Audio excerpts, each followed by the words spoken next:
part of the market demand strategy programs that we are looking at, in particular in Durban, we are looking at expanding the current Pier number 1 facility, which is 700,000 TEUs.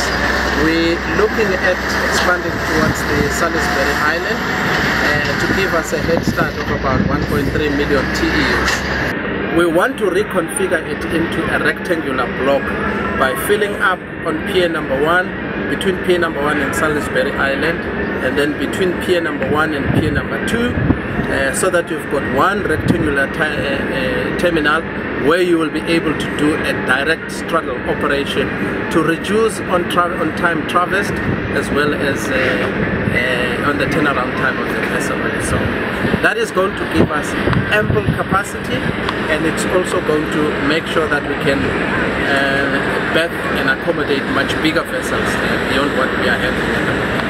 And if you look at the size of vessels that we are getting, the demand is basically very high. If you look at the equipments that we are using, we're needing to inject new cranes that can handle much bigger vessels. We've just taken acquisition of 7 tandem lift cranes, which are very, very good indeed in terms of handling efficiency and to reduce the turnaround time of vessels on bank.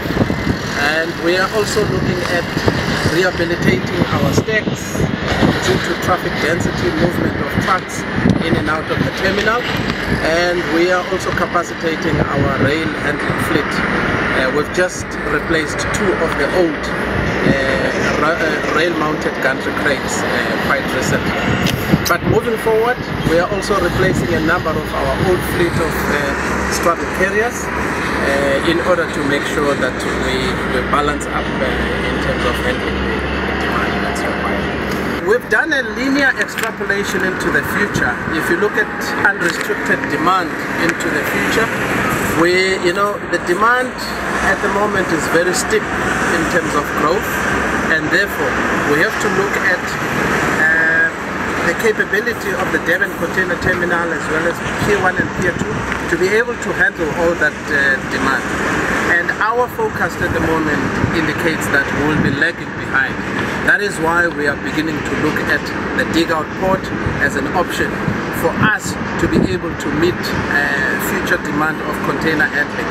As you know, Durban Container Terminal is the fastest growing terminal in Africa in terms of throughput, and indeed is second to Sayed in Egypt. But we are looking at creating far more capacity beyond demand as it arises.